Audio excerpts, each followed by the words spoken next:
मुस्कुराकर जब वो गैरों के साथ चलते हैं तो दिल में आग के शोले जल उठते हैं। और ये शोले इस वक्त डोनाल्ड ट्रंप चचा के दिल में भड़क रहे होंगे, क्योंकि चाचा चौधरी बनने के चक्कर में अनहोनी को उन्होंने होनी कर दिया। वो जो दुश्मन थे उनको एक कर दिया और एक ही फ्रेम में अमर अकबर एंथोनी यानी मोदी, पुतिन और शी जिनपिंग को इकट्ठा कर दिया। अब इस अनहोनी के लिए ट्रंप चचा को क्रेडिट दिया जाए या फिर उनका प्रिय नोबल, ये फैसला आप तय कर लीजिए, क्योंकि बवाल जो है वो सारा यहीं से शुरू हुआ था।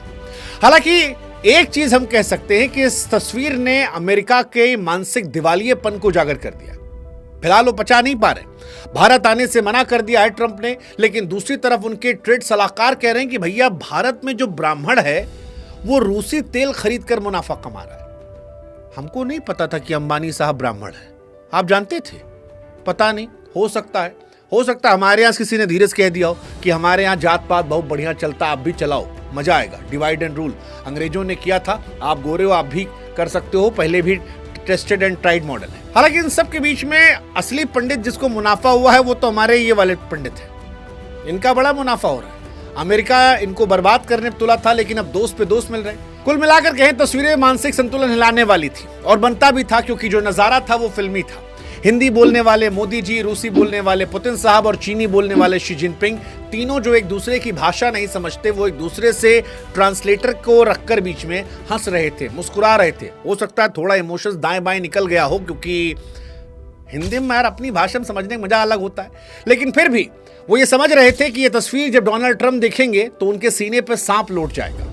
और तस्वीरों में दिखा कि गले मिला जा रहा है, अब दिल मिला नहीं मिला ये तो वक्त बताएगा। लेकिन तस्वीर का संदेश बड़ा स्पष्ट था कि डोनाल्ड ट्रंप जो टैरिफ यज्ञ कर रहे थे, अब उस यज्ञ में अपना ही खून जलाकर आहुति दे डाले वो। हालांकि इस पूरे टेंशन के बीच में शहबाज चचा भी पीछे नहीं रहे। शहबाज चचा की भी वो वाली तस्वीर ऐसे वाली गजब वायरल हो रही है, अलग अलग मीम बना रहा है। कोई हाथ में कटोरा पकड़ा रहा है तो कोई फटा हुआ कपड़ा पहना रहा है। दुनिया कह रही है कि साहब इधर भी देख लीजिए, क्योंकि शहबाज साहब भी मानो मोदी और पुतिन से कह रहे हो कि सर प्लीज इधर, I am also here sir, old friend. पुराने वीडियोस भी उनके जा रहे हैं। वैसे शहबाज साहब को जब भी हम देखते हैं तो हमको उनका वही पुराना डायलॉग याद आता है कि हम कहीं जाते हैं तो लोगों के मन में एहसास होता है कि मांगने आ गए। ये शहबाज साहब ने कहा था, बताया था कि लोग हमको मांगने वाला सोचते, फोन करो तो सोचते कुछ मांगने आया होगा। अब पाकिस्तान की इमेज है, खैर उनकी कहानी वो उधर अलग है, लेकिन हम कहानी की बात करते हैं एससीओ समिट की, क्योंकि ये मुलाकात खास थी। मुलाकात खास इसलिए थी क्योंकि ये वो समय चल रहा है जब टेंशन चरम पर है। अमेरिका ने भारत और बाकी देशों पर भारी भरकम टैरिफ ठोक दिया। भारत पर 50% टैरिफ है और हमको पूरी उम्मीद है कि 100% ये टैरिफ होने वाला है, क्योंकि जो तस्वीरें आई हैं वो डोनाल्ड ट्रंप को और उकसाने वाली है। या तो वो सुधर जाएंगे या बिल्कुल बवाल काट लेंगे। रूस से तेल खरीदने को लेकर डोनाल्ड ट्रंप भारत को दंडित करना चाह रहे थे, लेकिन पुतिन और मोदी जो हैं ऐसा लगता है उनके इरादे अलग हैं। वो गलबहियां भी कर रहे हैं, साथ में गाड़ी में घूम भी रहे हैं, एक दूसरे को संदेश भी दे रहे हैं और पुतिन यूक्रेन वॉर को लेकर मोदी जी को स्थिरता बनाए रखने के लिए थैंक यू भी कह रहे हैं। कुल मिलाकर कहें तो पोक कर रहे हैं पुतिन और मोदी मिलकर डोनाल्ड ट्रंप को। ट्रंप का क्या होगा वो देखने वाली बात होगी, उस पर भी बात करेंगे। लेकिन चीन और भारत का मिलना बड़ा महत्वपूर्ण है, क्योंकि 2020 में गलवान में जो कुछ हुआ था उसके बाद हमारे रिश्ते खराब थे। इनफैक्ट 3 महीने पहले पहलगाम में भी जो युद्ध हुआ था उसके लिए हिंदुस्तान में हम और आप चीन को जिम्मेदार ठहरा रहे थे। हम ये मान रहे थे कि चीन की वजह से ही सब कुछ हुआ। हम ये कह रहे थे कि पाकिस्तान से बड़ा दुश्मन चीन है। और अब 7 साल बाद प्रधानमंत्री का चीन का दौरा, शी जिनपिंग से उनकी 2 मुलाकात, एक रविवार दोपहर को और एक एससीओ भोज से पहले, इस बात का संकेत देती है कि चाहे जरूरी वक्त की मांग को देखते हुए या मजबूरी अमेरिका की दुश्मनी को देखते हुए फिलहाल दोनों देश कड़वाहट को छोड़कर नई शुरुआत करना चाह रहे हैं। है ना कमाल की बात? सियासत और डिप्लोमेसी में गुरु कब क्या कहां हो जाए आप कुछ कह नहीं सकते। और इसीलिए बड़े बूढ़े कह गए हैं कि never say never in politics and diplomacy. कभी भी यहां कुछ भी हो सकता है, क्योंकि 3 महीने पहले चाइना हमारा सबसे बड़ा दुश्मन था। चाइना से हम मार किए बैठे थे। हम सब कह रहे थे कि भैया पाकिस्तान से तो निपट लेंगे, चाइना से निपटने की तैयारी करो। अमेरिका हमारा दोस्त था, पाकिस्तान हमारा बिछड़ा हुआ लौंडा, वो बदमाश लड़का। अब समस्या क्या है कि लड़का जो है वो अभी बदमाश है, बिछड़ा हुआ भी है, लेकिन दोस्त जो है वो दुश्मन बन गया और दुश्मन जो है वो दोस्त बन गया है। और लड़का भी इस बीच में अपने पापा को बदल लिया है। वैसे बदले बहुत लोग हैं, बीजेपी वाले बदल गए हैं और एंटी बीजेपी वाले बदले, क्योंकि बीजेपी और एंटी बीजेपी वालों ने भी यू टर्न ले लिया है। जो अमेरिका को दोस्त बता रहे थे वो अमेरिका को गाली दे रहे हैं, और जो चाइना को दोस्त बता रहे थे वो चाइना को गाली दे रहे हैं। खैर, इनका तो चलता रहेगा, लेकिन जनता क्योंकि अकेले छूट गई है, इसलिए बिना देर किए हमें लगा कि हम अपनी जिम्मेदारी समझें और आपको गंभीरता से यह समझाएं इस मजाक के तरह कि मोदी पुतिन जिनपिंग की मुलाकात पर सबकी नजरें क्यों टिकी है। आपको समझाएं कि मोदी पुतिन और जिनपिंग के एक साथ खड़े होने के मायने क्या है, और अगर भारत और चीन रूस की तरफ झुके तो फिर अमेरिका का क्या नुकसान होगा। क्या अमेरिका इन तस्वीरों को देखने के बाद नरम पड़ेगा या फिर गरम होगा? क्या वो इंडिया की तरफ लौटेगा? क्या डोनाल्ड ट्रंप टैरिफ को लेकर नरम होंगे? चीन और पाकिस्तान की जो दोस्ती है वो भारत के बीच में कैसे आएगी? क्या भारत चीन पर भरोसा कर सकता है? और सबसे महत्वपूर्ण सवाल जो सबके मन में है कि मोदी पुतिन जिनपिंग का साथ आना सिर्फ फोटो खिंचवाना है, या इससे वाकई में कुछ मिलेगा, या केवल हवाबाजी लफाजी में खत्म हो जाएगा? तो आप भी अब गंभीरता से एक सवाल का जवाब सुनना शुरू कर दीजिए और हमारे व्हाट्सएप चैनल को भाई साहब सब्सक्राइब कर दीजिए। आपके लिए दुनिया भरी खबरें लाते हैं, उससे जुड़े रहेंगे आप तो सीधे आपको वीडियो मिल जाया करेगा। इतनी छोटी सी बात के लिए क्यों मेहनत करवाते हो यार? जाओ सब्सक्राइब करो तुम तभी। कमेंट सेक्शन में डाल रखा है, डिस्क्रिप्शन में भी डाल रखा है, सब्सक्राइब कर लेना व्हाट्सएप चैनल को। अब शुरू करते हैं शुरू से। मोदी पुतिन जिनपिंग साथ आने से क्या होगा? तो देखो भाई साहब, रूस के साथ भारत के रिश्ते पहले से मजबूत हैं। आप याद करो 1971 वॉर, अमेरिका हमारे खिलाफ हो गया था, तब भी रूस ही था। रूस एक्चुअली एक भरोसेमंद पार्टनर है जिस पर आप भरोसा कर सकते हो, और पुतिन के साथ जो मुलाकात है, गले मिलना, कार में सफर करना, वो बता रहा है कि ये दोस्ती सिर्फ हवाबाजी नहीं है, दिल से दिल तक की है। असली खेल जो है वो है बाकी तीनों की मुलाकात का, क्योंकि दुनिया कह रही है महाशक्तियों का मिलन है। और महत्वपूर्ण इसलिए है कि अमेरिका का वर्चस्व अकेले है। अब ट्रंप ने जो टैरिफ लगाया है अमेरिका को ग्रेट बनाने के लिए, बाकी लोगों में खुराफात करना शुरू किया, उसमें देखने लायक है कि भारत और चीन कैसे गर्माहट लाते हैं। क्योंकि 2020 में गलवान झड़प के बाद भारत और चीन के रिश्ते खराब हो गए थे। 7 साल बाद इनकी मुलाकात जिस तरीके से चाइना के अंदर हो रही है, वो बता रहा है कि दोनों जानते हैं कि डिप्लोमेसी में नेवर से नेवर, और इसीलिए दोनों शुरुआत करें। हाँ, भारतीय होने के नाते हमको ये लगता है कि चीन पर भरोसा करना मुश्किल है, क्योंकि चीन का इतिहास है, वो भारत को दोस्त बनाता है और फिर भारत के पीठ पर खंजर घोंप देता है। पाकिस्तान का भी वो खास है, लेकिन क्योंकि अमेरिका की मजबूरी है दुश्मनी वाली, इसलिए चीन जो है वो इंडिया और चाइना को हाथी और ड्रैगन की दोस्ती कह रहा है। मोदी साहब भी कह रहे हैं कि 2.8 अरब लोगों का कल्याण जो है इसी रिश्ते जुड़ा है। कैलाश मानसरोवर यात्रा की बहाली, सीमा पर शांति, आतंकवाद को लेकर जिस तरह से कंडेम किया गया कि पहलगाम में जो कुछ हुआ वो खराब था, पाकिस्तान की मौजूदगी में कहा गया कि इस पर कार्रवाई होनी चाहिए, ये सब बता रहा है कि चीन भी आगे बढ़ रहा है और चीन भी कोशिश कर रहा है। भारत और चीन के बीच में डायरेक्ट यात्रा की शुरुआत भी की जा रही है। तो ये सारी चीजें संकेत दे रही हैं कि हम हाथ मिलाने, हाथ बढ़ाने की कोशिश कर रहे हैं। उधर रूस और चीन का रिश्ता जो है वो बीते कुछ सालों से गहरा है। अमेरिका दोनों कॉमन दुश्मन है और इसीलिए दोनों दोस्त हैं। जिनपिंग ने भी एससीओ में $84 बिलियन से अधिक के निवेश और एक एससीओ डेवलपमेंट बैंक बनाने की बात कही, जो डॉलर और अमेरिका के वर्चस्व को कम करने के लिए, साथ ही अमेरिका को संदेश देने के लिए, क्योंकि इस मुलाकात का सबसे बड़ा निशाना अमेरिका और ट्रंप की नीतियां थी। डोनाल्ड ट्रंप ने भारत पर रूस से तेल खरीदने और चीन के साथ व्यापार बढ़ाने को लेकर कई बार निशाना साधा। उनके सलाहकार जो मानसिक दिवालियापन का सबूत देते हुए बयान दिया, वो सब बता रहा है कि मोदी पुतिन जिनपिंग का एक साथ हंसना, गले मिलना उनको परेशान कर रहा है। कई सारे एक्सपर्ट्स भी मानते हैं कि मुलाकात अमेरिका को दिखाने की कोशिश थी कि भारत के पास विकल्प है। हालांकि इसका मतलब यह नहीं कि भारत का अमेरिका से रिश्ता खत्म हो गया या चाइना से बहुत पक्की दोस्ती हो गई, दोनों ही नहीं है। लेकिन संदेश यही है कि अगर अमेरिका भारत को अलग थलग करने की कोशिश करता है तो भारत अपनी नीतियों को देखते हुए दूसरे दोस्त बना सकता है। और इसीलिए ये तस्वीरें ट्रंप के टैरिफ को चुनौतियां देती हैं, बल्कि बताती है कि भारत विदेश नीति जो है वो स्वतंत्र रूप से तय करेगा। ये नहीं हो सकता कि अमेरिका हमको सिखाए कि उससे दोस्ती करो, उससे ना करो, हमारे लिए सस्ता कर दो और बाकी से दोस्ती काट लो। भारत के लिए एक मौका था अपनी स्थिति को मजबूत करने का और वही भारत ने यहां पर किया। लेकिन सवाल जो महत्वपूर्ण है वो ये कि ये केवल शब्दों तक रहेगा या इसका ठोस परिणाम निकलेगा। अब इसी में सवाल उठता है कि अगर ये तीनों साथ आ जाते हैं तो अमेरिका को क्या नुकसान पहुंचेगा? तो जवाब है बिल्कुल, टैरिफ की रणनीति फेल हो जाएगी अगर ये तीनों साथ आते हैं। और अगर को हम कोट कर रहे हैं क्योंकि एक रात में डिप्लोमेसी में आप उत्साह नहीं जता सकते। बहुत सारे लोगों का मानना है कि भारत और चीन के रिश्ते ठंडे पड़ गए थे अब वो नॉर्मल हो रहे हैं। अच्छे अभी तय नहीं है, नॉर्मल हो रहे हैं। लेकिन अगर ये गर्मजोशी वाले हो जाते हैं तो डोनाल्ड ट्रंप का टैरिफ प्लान जो था वो फेल हो जाएगा। डोनाल्ड ट्रंप का मकसद था भारत और चीन को दबाना, लेकिन अगर भारत और चीन आपस में व्यापार बढ़ा लेते हैं और भारत रूस से तेल और हथियार खरीदना जारी रखता है तो अमेरिका का पूरा गेम बिगड़ जाएगा। डॉलर की बादशाहत पर खतरा आ जाएगा। एससीओ और ब्रिक्स जैसे मंच डॉलर की जगह अपनी मुद्राओं में व्यापार करना चाहते हैं। अगर भारत इसमें शामिल हो गया तो अमेरिकी अर्थव्यवस्था पर सीधा असर पड़ेगा, क्योंकि उसकी ताकत उसके डॉलर पर टिकी है। इसके अलावा अमेरिका ने क्वाड बनाया था, जिसमें अमेरिका, जापान, ऑस्ट्रेलिया, भारत थे, ताकि चीन को रोका जा सके।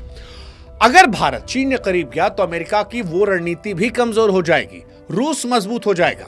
अमेरिका चाहता है कि भारत रूस से दूरी बनाए, लेकिन अगर इतना घनिष्ठ संबंध बना जैसा कि तस्वीरों में दिखाने की कोशिश की गई है तो फिर अमेरिका के लिए सरदर्दी बढ़ जाएगी और सबका असर दुनिया की पॉलिटिक्स पर पड़ेगा, क्योंकि अमेरिका की ताकत घटेगी इससे। इस मुलाकात ने बताया कि ग्लोबल साउथ, जिसमें एशिया, अफ्रीका और लैटिन अमेरिका, अमेरिका के इशारों पर नहीं चलेगा। नई शक्ति की शुरुआत हो सकती है। हालांकि ये सब हाइपोथेटिकल है, एक रात में कुछ नहीं होने वाला। भारत को इसमें देखना पड़ेगा कि क्या कहानी, और अगला कदम जो है वो अमेरिका के कदम पर भी निर्भर करेगा। अमेरिका का प्रभाव कम हो जाएगा अगर ये सब कुछ अच्छा हो गया। लेकिन सवाल फिर वही कि अमेरिका क्या करेगा इसके बाद? क्या डोनाल्ड ट्रंप साहब भारत लौटेंगे, भारत की तरफ?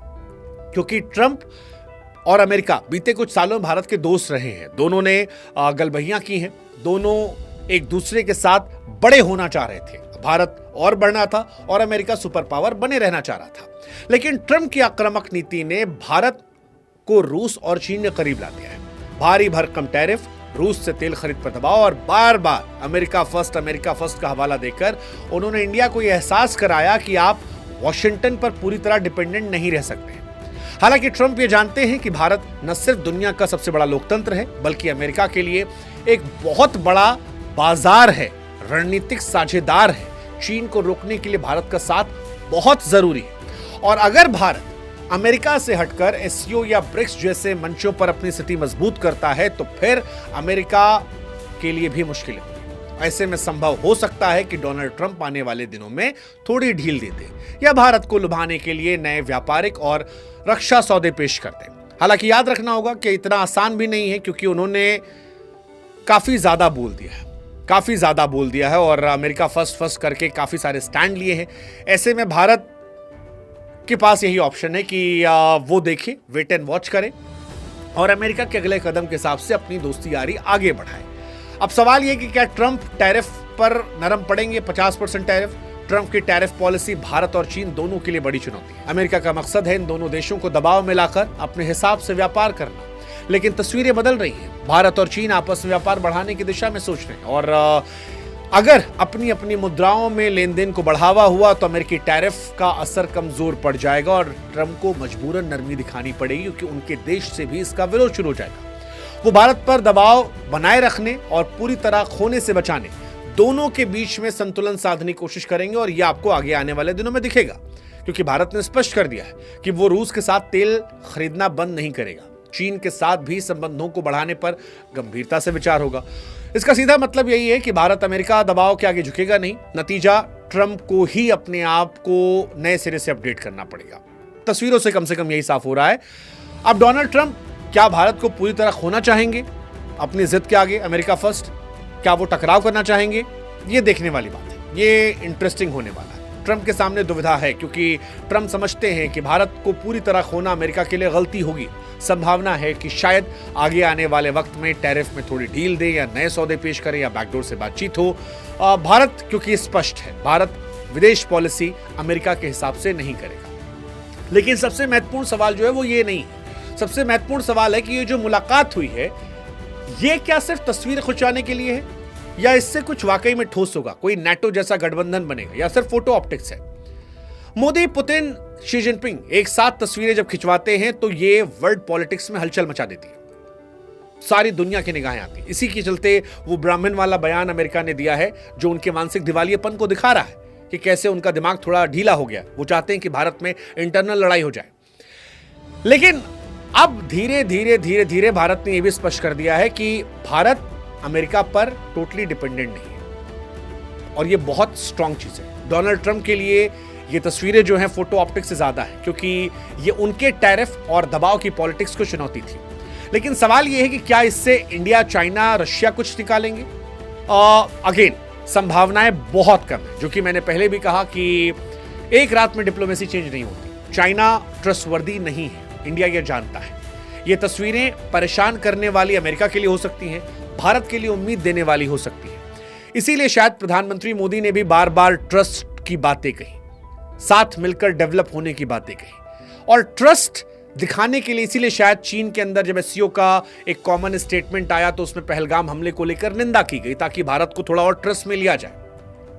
बट फिलहाल क्या कोई बड़ा राजनीतिक या सैन्य गठबंधन बनेगा? इसकी संभावनाएं कम है, क्योंकि इंडिया और चाइना के बीच में सीमा विवाद है। चीन का पाकिस्तान के साथ गहरा रिश्ता है, जो भारत को परेशान करता है और सतर्क करता है।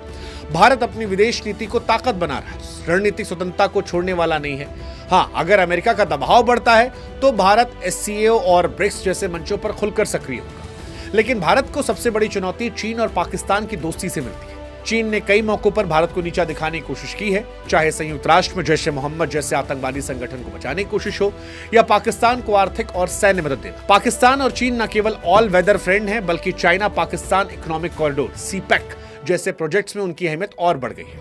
यानी भले ही मोदी और जिनपिंग की मुस्कुराहट तस्वीरों में दिखाई पड़े, लेकिन जमीनी हकीकत यही है कि चीन पाकिस्तान के साथ खड़ा है, और यही भारत के हितों के लिए बड़ा रोड़ा है। यही भारत को चीन पर भरोसा करने से रोकता है, सतर्क करता है। चीन की रणनीति भारत को हमेशा सतर्क रहने और एससीओ जैसे मंचों पर भी सावधानी के साथ कदम बढ़ाने के लिए कहती है। साफ है, रूस चीन की तिकड़ी नेटो जैसी पक्की तो नहीं है अभी, कम से कम। हाँ, ये तस्वीरें संदेश जरूर देने काम करती हैं, लेकिन असली खेल भारत की कूटनीति है, जहां उसे दोस्ती और सतर्कता दोनों का बैलेंस बनाकर चलना होगा। सवाल है भविष्य किस ओर? नरेंद्र मोदी, पुतिन और जिनपिंग की मुलाकात ने वैश्विक कूटनीति में हलचल मचाई है। ये सिर्फ फोटो ऑप से थोड़ी ज्यादा लग रही है। 3 अलग अलग महत्वाकांक्षाओं को रिप्रेजेंट करे। भारत की स्वतंत्र विदेश नीति, चीन का ग्लोबल साउथ में नेतृत्व लीडरशिप करने का सपना, और रूस का पश्चिम के खिलाफ रणनीतिक जुगत। इन तस्वीरों ने अमेरिका, खासतौर पर ट्रंप को चेतावनी दी है कि भारत, रूस और चीन अगर चाहें तो दुनिया की ताकत को वो मिलकर पलट सकते हैं। लेकिन सवाल यही है कि क्या यह गठबंधन सच में मजबूत होगा या सिर्फ दिखावे तक सीमित रहेगा? इसका जवाब 2 बातों पर निर्भर करता है, भारत और चीन के रिश्तों पर और अमेरिका के रुख पर। अगर ट्रंप नरम पड़ते हैं और भारत को साधने की कोशिश करते हैं तो फिर भारत और अमेरिका के रिश्तों में एक बार फिर से गर्माहट आ सकती है। लेकिन अगर वही टैरिफ और दबाव की पुरानी नीति जारी रहती है तो भारत एससीओ और ब्रिक्स जैसे मंचों पर अपनी रणनीति को मजबूत कर सकता है, इसे सहारा बना सकता है। हाँ, इस गंभीर डिप्लोमेसी में थोड़ा मजाक भी जरूरी था, और वो काम हमारे शहबाज चचा ने कर दिया, उनके मीम्स ने कर दिया, जहां पर ऐसे खड़े होके प्लीज सर, तो वो जो मीम्स बने वो याद भी दिलाते हैं कि चाहे राजनीति कितनी भी पेचीदा क्यों ना हो, जनता को हंसाने और हंसने का या सोचने का कारण हमेशा मिल जाता है। खैर, मजाक से तर पाकिस्तान तो हाल चल जाएंगे, उनके कई पापा हैं, कभी अमेरिका पापा है, चाइना पापा में कहीं से वो भीख मांग लेंगे। लेकिन भारत के डिप्लोमेसी में भविष्य की तस्वीर अभी भी धुंधली है। हाँ, इतना जरूर तय है कि भारत ने स्पष्ट कर दिया है कि वो किसी एक धुरी पर नहीं है, वो अपनी जगह खुद बनाएगा, कभी ट्रंप को चिढ़ाकर, कभी पुतिन को गले लगाकर, कभी शी जिनपिंग से हाथ मिलाकर। भारत अपने लिए सोचेगा, अपनों के बारे में सोचेगा और अपनी इंडिपेंडेंट पॉलिसी बनाएगा। And I think that is the best thing right now. हम अपनी सोच से आगे बढ़ रहे हैं, कोई और हमें यह नहीं बताएगा कि तुमको ऐसा करना है, और इसीलिए शायद वहां से लड़ाई हो रही है। ब्राह्मण सारे पैसे खा रहे हैं, अंबानी को ब्राह्मण बना दिया, कमाल करते यार। ट्रंप चचा, तुम्हारे लिए हवन हुआ था यार। मतलब वो भी समझने के लिए काफी है कि अतिशयोक्ति में विदेशी लोगों को इतना मत अपना। Anyways, what you think? India, China, Russia मिलकर कुछ करेंगे या सिर्फ तस्वीरों पर खत्म हो जाएंगे? जो भी है कमेंट सेक्शन में बताओ, और पाकिस्तान की बेइज्जती पर भी 2 शब्द लिख के चले जाओ।